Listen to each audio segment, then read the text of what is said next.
Welcome to One Bag Travels. I'm going to do a quick packing demo and show you how to pack the Osprey Porter 46 with all the gear that you see in the table here. I'll start by putting everything into the Porter 46 with the goal of getting this thing as full as I can so you can see what it looks like fully packed out. Then I'll take a few things out of the bag and show you what the Porter 46 looks like compressed down small enough to fit in the overhead. I'll include a packing list in the description, but just so you see what I'm putting in the bag, I have 3 long sleeve button-up shirts, 2 pairs of thermal underwear tops, thermal underwear bottom, shorts, 6 t-shirts, 6 sets of underwear, 4 pairs of socks. I have a puffy jacket, a rain jacket, and then an extra pair of shoes. And then all the other smaller items, electronics, travel charger, backpack, sunglasses, notebook, travel wallet, collapsible water bottle, and then all of my toiletries. That's everything I had on the table there with the clothes all packed up into packing cubes. For the most part, I rolled everything, the socks and underwear, t-shirts, pants, shorts, with the exception of the long sleeve button-up shirts. I folded those to get everything compressed in here as much as possible. And I was able to get all those clothes into these few packing cubes because they're compression cubes. So you pack them up and then it has a zipper around the outside that compresses them down to get everything in here really tight. I'll start out by packing the bottom of the bag. Generally, as far as weight distribution goes, you want your heaviest items to be on the bottom of the bag towards your back. And we'll accomplish that by having the laptop here, and then we're gonna pack these heavy, dense packing cubes on the bottom of the bag. These 2 cubes are medium-sized Eagle Creek SpectraTech packing cubes, and they're compression cubes, so you're able to get quite a bit of stuff in here. These things are 10 inches wide by 14 long by about 3 or 4 inches deep. And these things work great, but any packing cube that's these same dimensions is gonna fit in this bag well. These 2 packing cubes pretty much fit perfectly in here. You can see they go end to end without leaving a lot of extra space. And 2 of these pretty much take up exactly the volume on the bottom of the Porter. For this next layer, I'm gonna put all the other bulky, bigger items that are a little bit lighter weight on the top here to help with my weight distribution. You can see the bottom of this bag kind of tapers up a little bit, so you do have a little bit less room on the top here than you did in the bottom row. Next, I'll pack these smaller packing cubes. This is a medium Gonex. It's about 9 by 12 inches.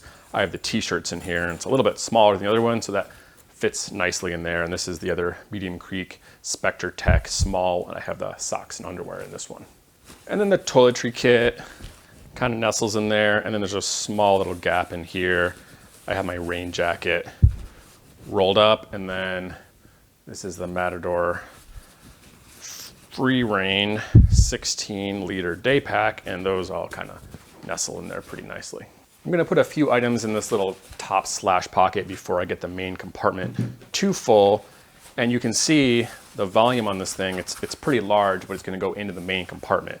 So the more stuff I have in this pocket, the less room I'm gonna have in the main compartment, and vice versa.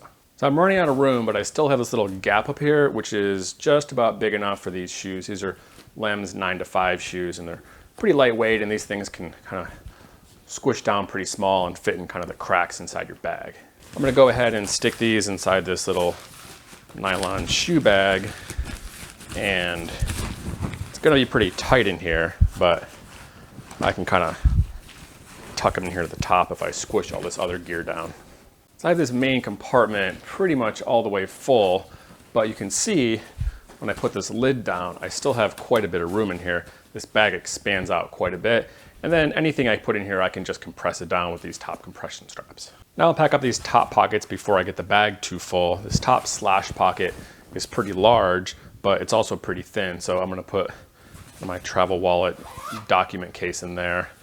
And then this other pocket, it's also pretty big, goes down to the bottom of the bag almost, but with the bag fully packed out, you don't have a ton of room in there. So I'm gonna put the collapsible water bottle in here, and then in all these little pockets and sleeves, I'm gonna put the rest of this miscellaneous cords, items, pens, pencils.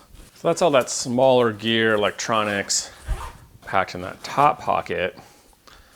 Then you can see this bag is pretty big. Still have a little bit of room left. So still have this puffy jacket, and this thing will compress down on the top pretty well, regardless of what I have in here. And then finally, I have a 15-inch Dell Inspiron laptop that I'm gonna stick down here in the laptop compartment. So that's everything from the table there packed into the Porter 46. Zip these straps down, show you what it looks like. And then this is what the Porter 46 looks like, completely packed out with all that gear on the head of the table there. This is what the Porter looks like fully packed out with as much stuff as I can get in here. And I wouldn't say it's uncomfortable. These shoulder straps are okay, but they're a little bit thin when you start to get this much weight in the pack. There's a couple problems with packing the Porter 46 this big. First off, it's gonna weigh a lot and it's gonna be too tall to fit as a carry-on. I pre-weighed this thing with my travel scale and it weighs about 10.8 kilograms or 23.8 pounds, which is a lot of weight to carry around all day on your back. It's also about 11 inches tall, which is gonna be too wide to fit on an airplane carry-on.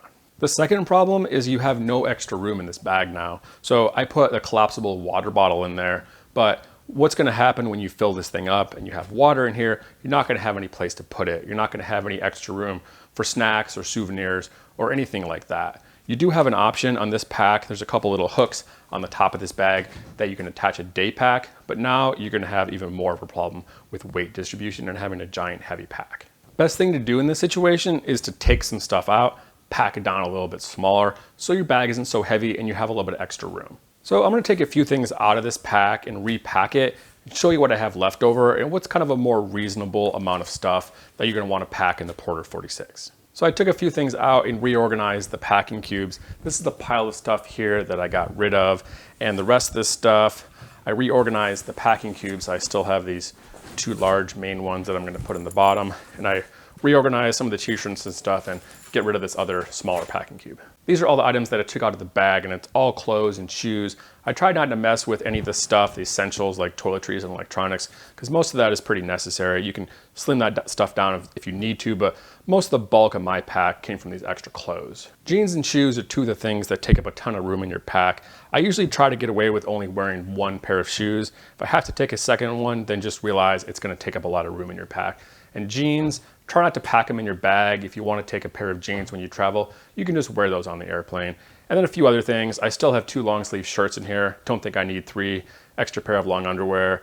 I still have 5 sets of underwear in there and 3 pairs of socks. And I still have 5 t-shirts. So I have plenty of clothes in here to get me through a couple weeks of travel, wash, and then go again without really needing to miss any of this stuff. And then I'll pack the bag pretty much the same way as I had it before. It's these same 2 medium packing cubes are going to go in the bottom of the bag, and then I don't have the other packing cube, so I have a little bit of less room up here to put all these other bulky items and a rain jacket tucked in there. And then I have this big void in the top, which is plenty of room for my puffy jacket, and then this little day pack. And I have a little bit of room left over here if I want to put some other stuff, want to fill the water bottle up, put some snacks in here or whatever. This is the Porter 46 packed out, minus all that stuff that I took out earlier. And in addition to the space savings, I saved a ton of weight. I just weighed this thing and it comes in at about 8.5 kilograms or about 18.8 pounds. So I took about 5 pounds of weight out of it by getting rid of that stuff. And now this thing is small enough that we can compress it down and get it below that 9-inch limit to fit as a carry-on. So instead of having to use those top compression straps, you can use these straps on the side, which really help you squish this bag down. These side panels are kind of heavy, but they really help compress the bag down.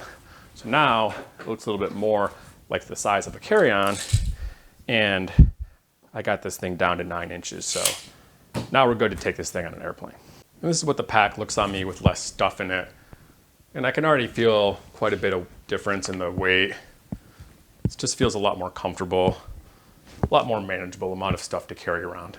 I hope you enjoyed this packing review of the Osprey Porter 46. If you have any questions about packing this bag or the 46 in general, then let me know in the comments below and I'll be happy to answer any questions. And again, if you like videos like this, then please subscribe to our channel, and thanks for watching.